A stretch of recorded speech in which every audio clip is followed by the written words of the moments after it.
Hey there. Tonight we're not just dipping our toes into history. We're plunging headfirst into a chilling reality. A time when childhood was a luxury and survival was a daily struggle. The Victorian era, but seen through the eyes of its most vulnerable souls, the orphans. You might think you know hardship, but trust me, what these children endured was a stark, unyielding testament to resilience, or the tragic lack thereof. If these journeys into the past are helping you drift off or just sparking your curiosity, a quick like would mean the world, and subscribing helps this little corner of historical whispers grow. I'm always incredibly curious about our global community, so if you're listening, drop a comment with your location and what time it is there. It's amazing to see where these stories travel. Now, dim the lights, maybe settle into your comfiest spot, and let's ease into tonight's journey together, as we unravel why being a Victorian orphan was a brutal, relentless ordeal, a life often devoid of warmth, kindness, or even a glimmer of hope. Congratulations! You've just woken up as a Victorian orphan in the heart of London, circa 1880. The good news, you're about to experience a profound chapter of history firsthand. The bad news, your chances of a comfortable, or even long, life just plummeted. The first challenge hits you before your eyes even adjust to the dim gray light filtering through a grimy window. It's the cold, a pervasive, bone-chilling dampness that seeps into your very core, a constant companion that never truly leaves. You're lying on a thin, scratchy mattress, likely filled with straw or horsehair, shared with at least one, if not several, other children in a room that always smells faintly of stale air, unwashed bodies, and the lingering scent of gruel. There are no soft blankets, no plush pillows, just coarse, worn fabric offering little defense against the pervasive chill that reminds you, every waking moment, of your precarious position in the world. As you attempt to stretch, every muscle in your small body aches. This isn't the gentle stiffness of sleep. It's the dull throb of overexertion from yesterday's endless chores. Life for a Victorian orphan was a ceaseless cycle of labor, starting long before dawn and continuing until well after dusk. There were no weekends off, no holidays, and certainly no considerations for a child's developing body. Whether you were scrubbing floors in the workhouse, sorting rags in a factory, or toiling in the fields of a reformatory, your small frame was your primary tool, used relentlessly until it buckled under the strain. You might think you work hard in your modern life, but the labor of a Victorian orphan was something entirely different, backbreaking. Monotonous work that left even the strongest children permanently hunched, their hands calloused and raw, their spirits often broken long before their bodies. Imagine spending 14 hours hunched over a loom, sewing endless seams, picking stones from frozen fields, or emptying chamber pots. No wonder so many succumbed to illness or simply faded away. The first sound you hear isn't a gentle alarm or a parent's soft voice, but the piercing clang of a bell, an unforgiving summons that tears through the pre-dawn silence. This is the signal to rise, regardless of how little sleep you manage to snatch, regardless of the persistent cough that rattles your chest, or the dull ache in your stomach that's been there for as long as you can remember. There's no dawdling. Hesitation means a harsh word, or worse, a sharp rap from the supervisor's stick.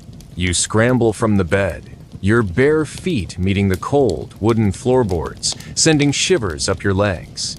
There's no privacy here.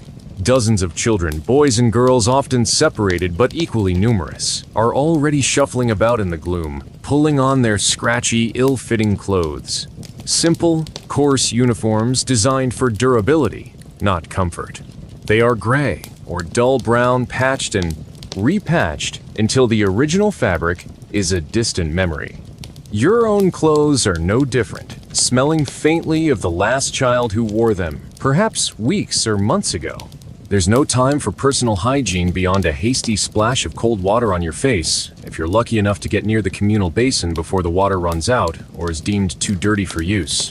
Brushing teeth is an unheard of luxury, and a proper bath? That might happen once a month, if ever, in shared, often lukewarm, water. The stench of unwashed bodies, animal droppings from the stables if you're in a rural workhouse, and the pervasive smell of institutional disinfectant hang heavy in the air. Cleanliness, you see, was a concept barely applied to the bodies of the poor and orphaned. Water was precious, and using it for washing seemed wasteful when it was needed for cooking and limited drinking. Breakfast is not a meal to savor. It's a meager portion of gruel, a thin, watery porridge made from oats or barley, often tasting of little more than water and a hint of something vaguely metallic. It's served in a dented tin bowl, eaten quickly in silence under the watchful eyes of stern, unsmiling adults. There's never enough, and the hunger pangs that gnaw at your insides are a constant, familiar sensation, a dull ache that intensifies throughout the day. You learn to eat quickly, to swallow without tasting, because hesitating means someone else might snatch your portion, or worse, the bell will clang again, signaling the end of the meal, regardless of whether you've finished. After this unsatisfying repast, the real work begins. If you're in a workhouse, your day will be filled with tasks designed to keep you busy and, in theory, to pay for your upkeep. For boys, this might involve breaking stones for road construction, an exhausting and dangerous task that could easily lead to crushed fingers or blinding dust.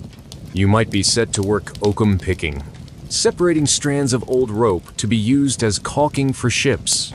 This seemingly simple task is mind-numbingly repetitive, causes your fingers to become raw and blistered, and the dust from the old ropes constantly irritates your lungs.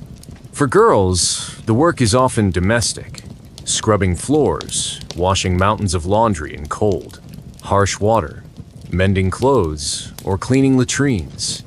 The stench from these last tasks is almost unbearable, and the sheer volume of work means you're always moving, always straining, your small body perpetually tired. There's no formal education for most workhouse children beyond a few hours a week of rote learning, perhaps a basic reading lesson from a worn-out Bible. The priority is labor, not learning. Your skills are honed in toil, not in books, preparing you for a life of similar drudgery once you're old enough to be sent out into the world. If you're lucky enough to be in an orphanage, often run by charities or religious organizations, the conditions might be marginally better, but the underlying reality of an orphan's life remains stark. While physical abuse might be less common than in the harshest workhouses, emotional neglect is rampant. There are simply too many children for individual attention. You are one face among many, a statistic in a long line of hungry mouths to feed and bodies to clothe. Rules are strict, discipline is rigid, and any deviation is met with swift, often disproportionate, punishment. Silence is golden, laughter is rare and quickly suppressed. The food might be slightly more varied, perhaps a thin broth or a slice of bread with a meager scraping of butter, but hunger is still a constant companion.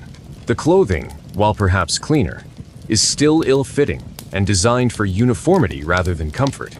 The sense of belonging, the warmth of a loving family, is a distant dream, a concept glimpsed only in storybooks, if you ever get to hear one. Instead, you learn to rely on yourself, or on the unspoken camaraderie of other orphans, fellow travelers in this harsh landscape.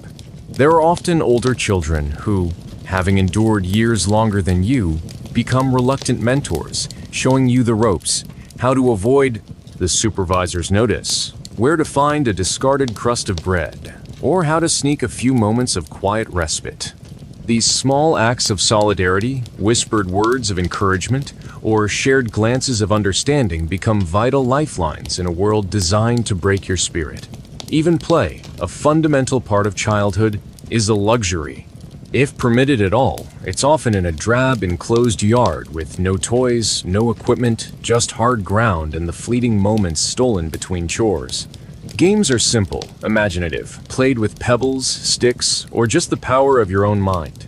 You learn to find joy in the smallest things, a stray beetle crawling across the wall, a cloud shaped like an animal, or the rare sight of a bird singing outside the window.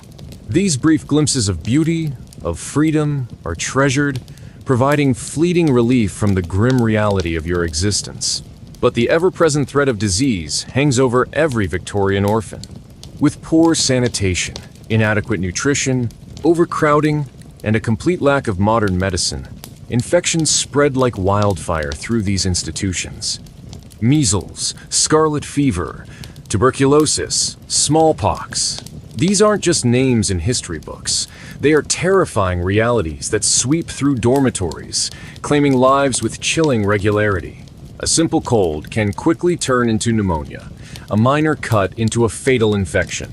You see children around you grow pale, their coughs worsen, their eyes lose their spark, and then they are gone, their place in the bed quickly filled by another new arrival. There's no time for mourning, no space for grief. Life, however precarious, simply goes on for those who remain. You learn to live with a constant, low-level fear, a quiet dread, that tomorrow it might be your turn to fall ill, your breath becoming ragged, your body succumbing to the invisible enemies that lurk in the damp, dusty air. Education, as mentioned, is minimal. But for some, there is the slim chance of vocational training. Boys might learn a trade like shoemaking, tailoring, or carpentry. Girls might be trained as domestic servants, laundresses, or seamstresses. This training, while rudimentary, offers a sliver of hope, a skill that might allow you to escape the confines of the workhouse or orphanage once you are deemed old enough to be sent out. But even then, the future is uncertain. A child sent into service is often little more than an unpaid laborer at the mercy of their employers. They might face long hours, harsh treatment, and loneliness, far from any familiar faces. The promise of food and a roof over your head is often conditional, dependent on your performance and the whims of those who hold power over you. Many orphans, particularly those with no demonstrable skills or those who simply cannot cope with the rigid demands of institutional life, end up on the streets. For them, the struggle intensifies. They might join street gangs, become petty thieves, or beg for scraps of food, their lives a constant dance on the edge of desperation. The biting cold of winter, the constant threat of hunger, and the predatory nature of the city streets make every day a struggle for survival. You see other children, not much older than yourself, with hollow eyes and ragged clothes, their faces prematurely aged by hardship. You know that without the dubious safety of the institution, however harsh, this could be your fate. The concept of family is a distant, often painful memory for many, or an unknown fantasy for those who never knew their parents. Birthdays are not celebrated. Holidays are marked by the same monotonous routine, perhaps with a slightly larger portion of gruel, but never with joy or presence. The feeling of being unwanted, of being a burden on society, is subtly, yet consistently, reinforced. You are an orphan, a child of charity, a mouth to feed that contributes little and costs much. This perception shapes your self-worth, making you believe you are less deserving, less valuable than others. Yet, even in this bleak existence, the human spirit, especially that of a child, often finds ways to persist, to dream. You might spend hours staring out a window, imagining a life beyond the grim walls, a life with warmth, with enough food, with someone who speaks to you kindly. You might fantasize about a long-lost relative appearing to claim you, or a benevolent stranger offering you a better life. These dreams, however fragile, become a sanctuary, a private world where hope can still flicker. Sometimes a kind visitor, a charitable lady, might come to the orphanage, bringing small treats, perhaps an orange, a piece of hard candy, or a worn-out book. These rare moments are like flashes of sunlight through thick clouds, cherished and remembered long after the treat is eaten or the book is returned. The memory of a gentle touch, a soft voice, or a genuine smile from such a visitor can sustain a child through weeks of hardship. The food, as mentioned, is never enough.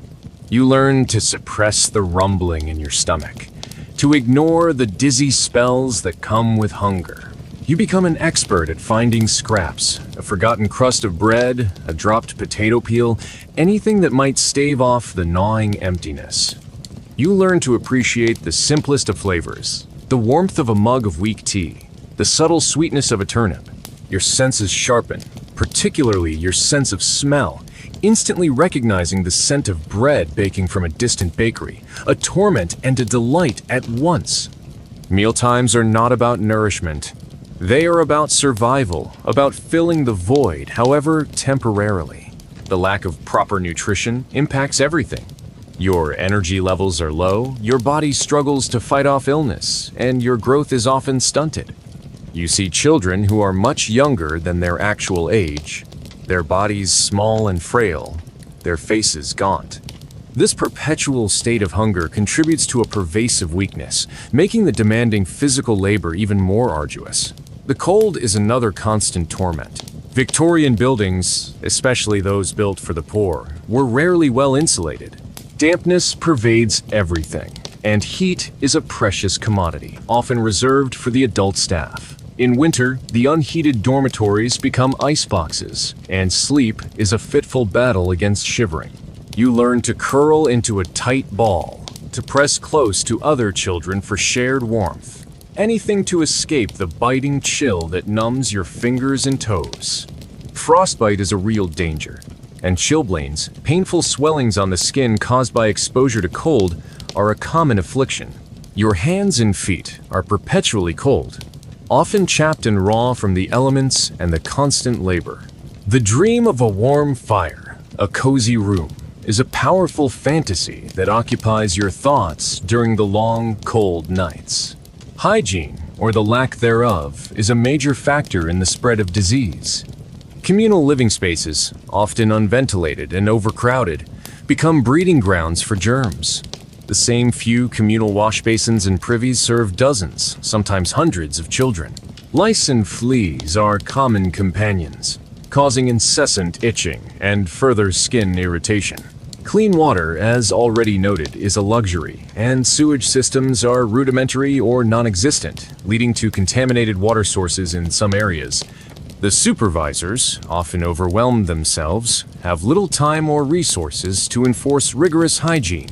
This constant exposure to filth and disease means that even if you manage to avoid a major illness, you likely suffer from chronic coughs, skin infections, and stomach ailments. Your small body is constantly fighting, constantly depleted, leaving you vulnerable to the next wave of sickness. Despite the bleakness, small moments of connection and defiance often emerge. You might develop a fierce loyalty to a fellow orphan, a bond forged in shared suffering. These friendships are unspoken pacts, a mutual understanding that you are in this together. You might share a whispered secret in the dark, a tiny piece of stolen food, or offer a comforting hand when one of you is overcome with despair. These small acts of kindness, often hidden from the adults, are precious oases in a desert of indifference. Sometimes, you might even find small ways to rebel, to assert a tiny bit of agency, hoarding a piece of string, sneaking a moment to look at a picture in a discarded newspaper, or telling a fantastical story to other children in hushed tones after lights out.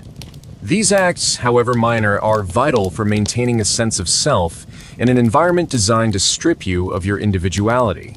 You learn to be resourceful, to be quick-witted, to assess situations rapidly, and to make the most of every scarce opportunity. Survival demands it.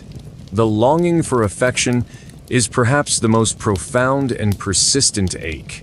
To be touched kindly, to be held, to hear a word of encouragement, to be seen as an individual rather than just another orphan. These are desires that gnaw at your soul.